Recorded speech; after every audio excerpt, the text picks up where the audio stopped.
Well, the Chiefs' 16-game win streak over the Denver Broncos came to a screeching halt yesterday as they got absolutely embarrassed at Mile High Stadium via a complete offensive collapse, failing once again to score in the red zone, and Mahomes suffered just his fourth career double-digit loss to a mediocre team who did play well yesterday to their credit. So let's talk about that, as well as the Chiefs reportedly shopping one of their receivers to trade them away before the deadline. But first, how about those?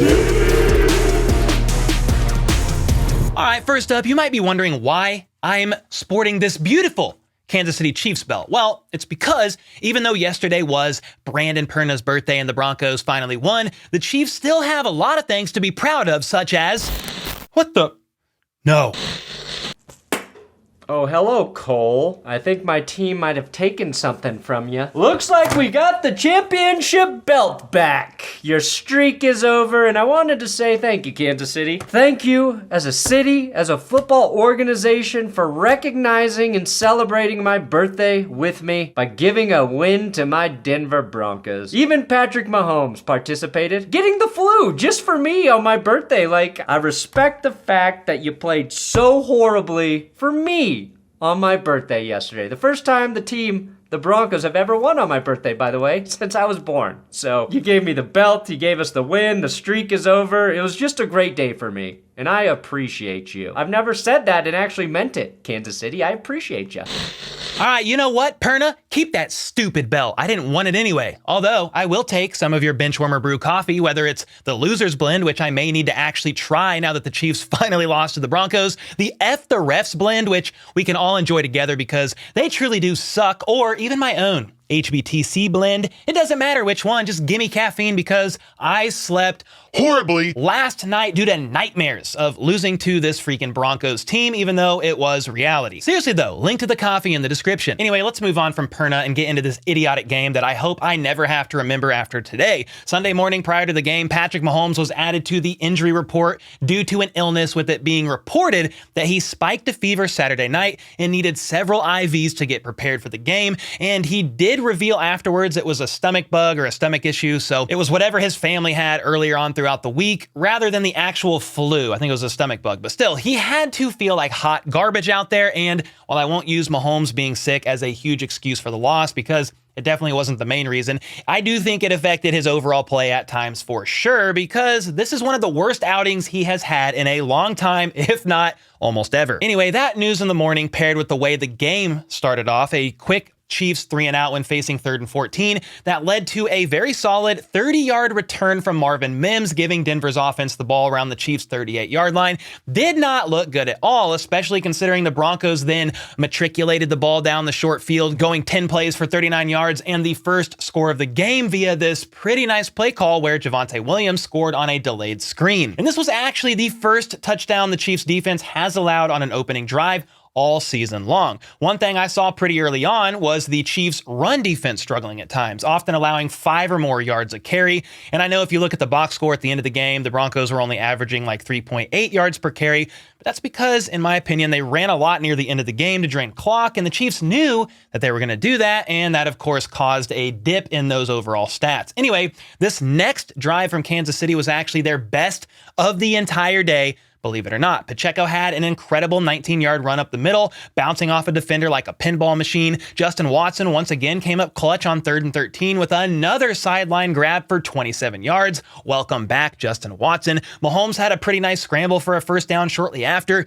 Kelsey then helped move the chains again. However, on 3rd and 2, deep in the red zone, a failed shovel pass to Rashee Rice goes nowhere, and Andy Reid decides to kick a field goal on 4th and 3 from like the 4 or 5 yard line. And that's where I had this confirmation deep down in my soul that I don't even actually have, that this was going to be a very odd game. I get the fact that 3 points are better than nothing, but the Chiefs defense is legit. So why not be aggressive here and force Denver to drive the length of the field if you can't convert? I don't know. Anyway, can't go back and change it, though it was looking like it could have been the right call, the Chiefs kicking a field goal, because the Chiefs defense held strong on the next drive, and the Chiefs had yet another chance soon after. MVS made a nice play for a first down here, so hey, he's got the hot hand. Give him the ball, right? Well, wrong, I guess, because the next time MVS was targeted, he coughed the ball up, giving it back to the Broncos near midfield. Then Jerry Jeudy, the tier 3 receiver according to Steve Smith Sr.,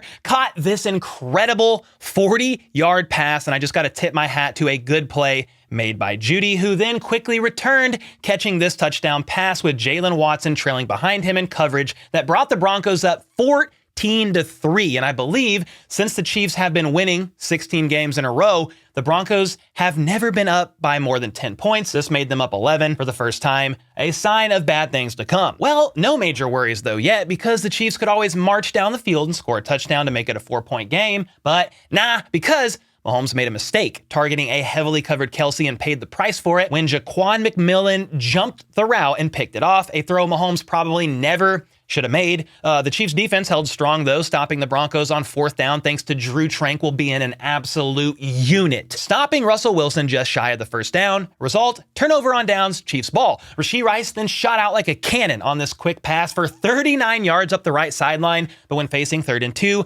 here the Chiefs go again trying to be cute, throwing this swing pass behind the line of scrimmage to McKinnon that was completely shut down, partially due to Rashee Rice missing his freaking block, resulting in a loss of 3 and another Harrison Butker field goal. Next drive, the defense stepped up again after a nice PBU by Snead, and then Russell Wilson got sacked on 3rd and 10. And at this point, the Chiefs were trailing by just 8 points with 3 minutes left in the second quarter, doing a good job of driving down the field, and were actually once again in the red zone thanks to this clutch Mahomes to Kelsey signature style play that brought them up to the 19-yard line. Well, Mahomes was then strip sacked, losing a fumble for the first time this season, and the Broncos recovered with just under a minute left in the half. And that, ladies and gentlemen, was the Chiefs' 3rd turnover of the half, a disastrous half, to be honest. But thankfully, the Chiefs defense still exists, and George Karlaftis, who had a career game with 2.5 sacks, 6 pressures, as well as this strip sack on Russell Wilson, gave the Chiefs the ball right back with 9 seconds left to move the ball upfield before halftime. And Harrison,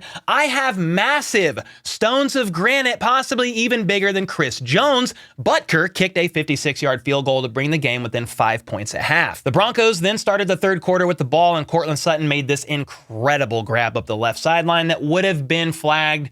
Well, it was flagged. It would have been a DPI call on Snead anyway if Sutton dropped it. Then on 3rd and 4, Omenihu gets home to Russell Wilson, which would have forced a long 56-ish yard field goal try, but Snead was flagged again, and that gave Denver the 1st down. However, the defense still held strong via another Russell Wilson sack and forced the Broncos to a field goal attempt after all was said and done anyway. And what could have been a chip shot field goal was actually blocked by Justin Reed, an amazing play that Reed said in his post-game presser was a weakness he saw from the Broncos on one of their early extra point attempts after a touchdown. He said he was then saving that info for a more important time later in the game. And man, oh man, was that a nice play. He plays safety, can kick field goals, and block them too. You love to see it. So there you go. A 13-play, 8.5-minute drive from Denver resulted in 0 points, and it was still actually a 5-point game. Shortly after this, though, Rashee Rice dropped a wide open pass that would have had some yards after the catch for sure,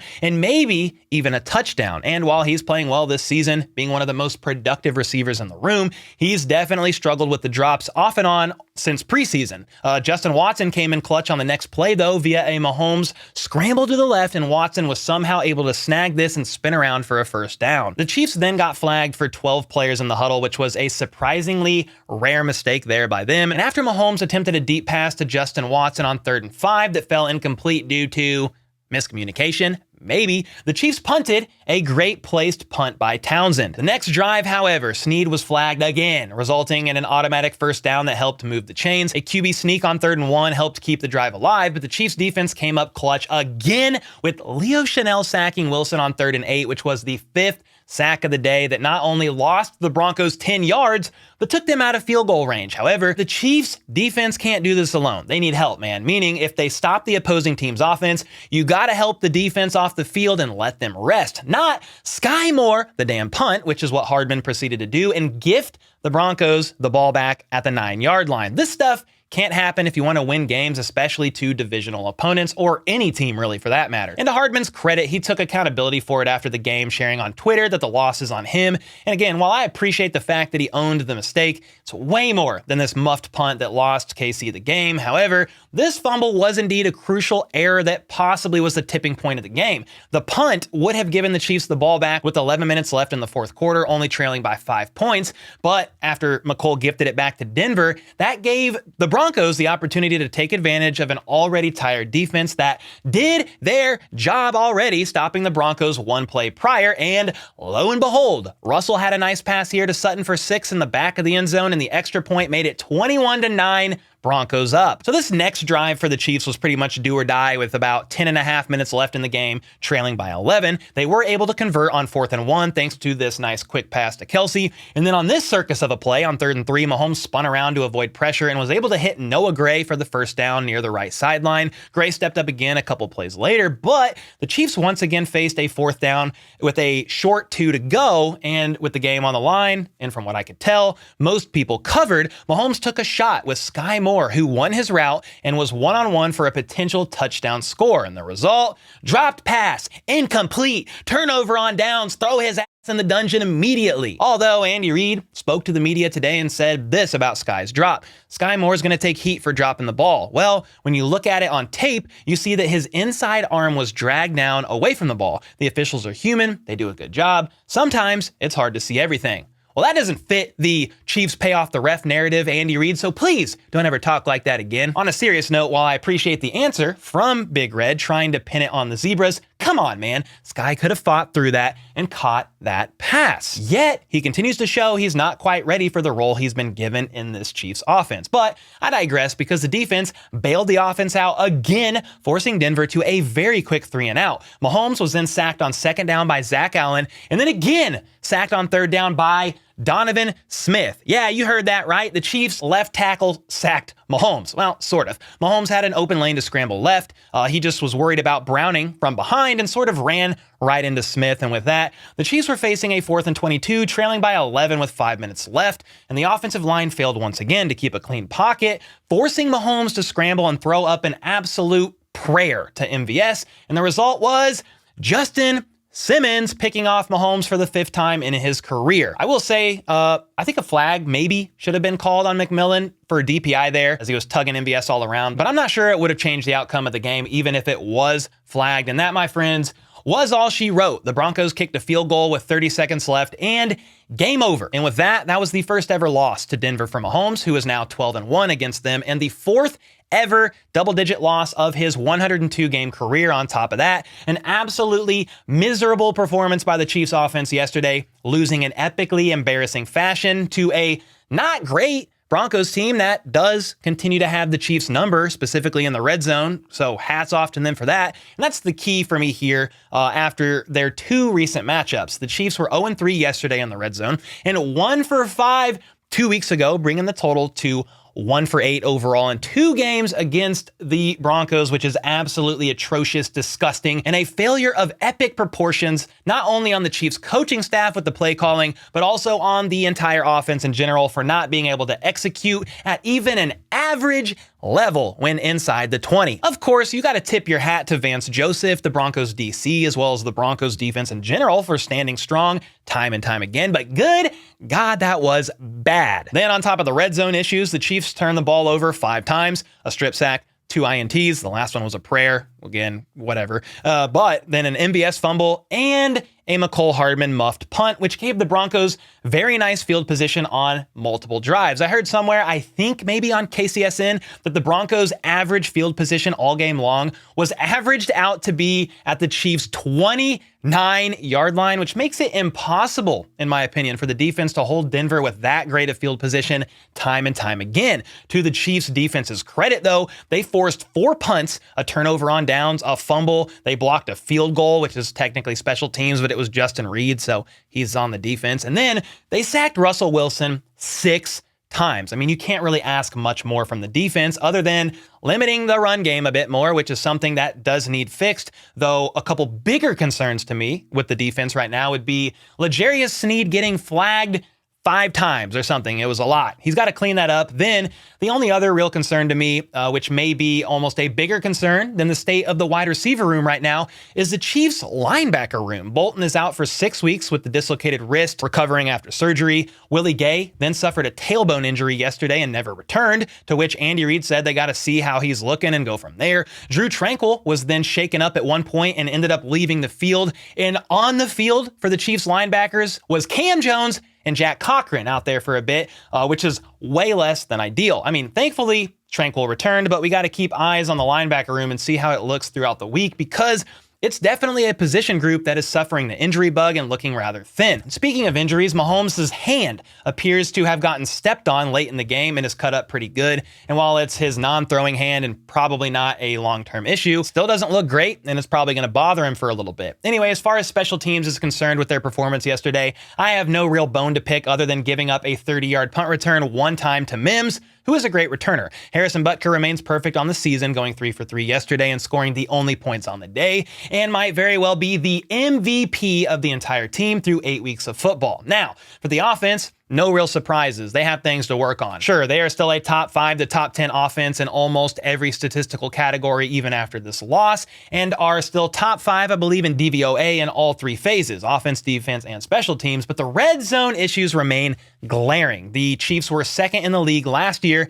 and are now 18th through the first 8 weeks of the season. But if you look at just the last 3 games, which would be Broncos, Chargers, Broncos, the Chiefs are bottom 4 in the red zone, roughly 28th at scoring down there, mainly thanks to being 1-8 against Denver inside the 20. Then, outside of Kelsey, obviously, and Rasheed, who is still learning and making mistakes along the way as a rookie, the Chiefs wide receivers have not really stepped up. I mean, Justin Watson has made some plays, but outside of Justin Watson, Rasheed Rice, and then put Kelsey aside since he's technically a tight end, who else in that room has stepped up in your eyes? I saw a stat yesterday that Tyreek has already had 61 catches for 1,014 yards and 8 touchdowns in the first 8 games of the season, and that made me curious to see how the majority of the Chiefs wide receiver stats looked compared to Hill's. So I took the stats of Rasheed Rice, Justin Watson, MVS, Skyy Moore, and Kadarius Toney, added them all up together, and they have totaled up to have 87 receptions for 1,126 yards and 6 touchdowns. So one guy, Tyreek Hill, 1,014 yards and 8 touchdowns compared to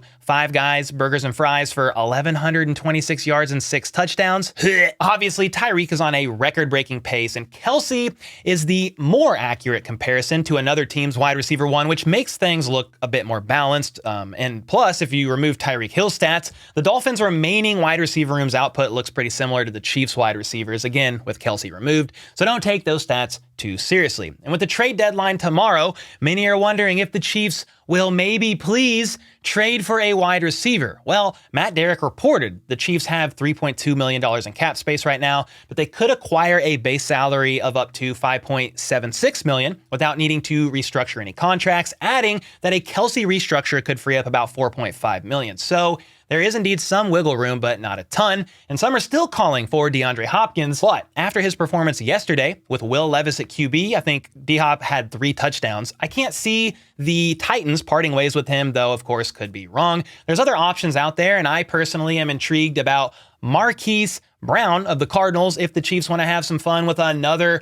smaller-bodied but super quick receiver. He's 5'9", 181 pounds, runs a 4.27 40, and is on the 5th year option of his rookie deal. And with the Cardinals sucking so bad, you never know what could happen. However, Andy Reid said today in his presser that he feels like the team has enough in terms of pass catchers already on the team. He made it seem it's more a matter of fixing mistakes on the play calling, the drops, fixing routes that were ran wrong, etc. So, okay, maybe the Chiefs really won't make another move, and Hardman was indeed the lone move made for a receiver prior to the deadline. But after 8 weeks, and Andy Reid publicly saying today he saw things last night he hasn't seen before from some players, even mentioning routes being ran wrong, that is way less than ideal. It's been 8 weeks, and it makes me wonder, what on earth are they going to do to remedy the situation in the wide receiver room? Well, it's been reported that Mahomes has been frustrated, though he's done a good job picking the guys up as he keeps it moving and is still performing at a very high level statistically across the board,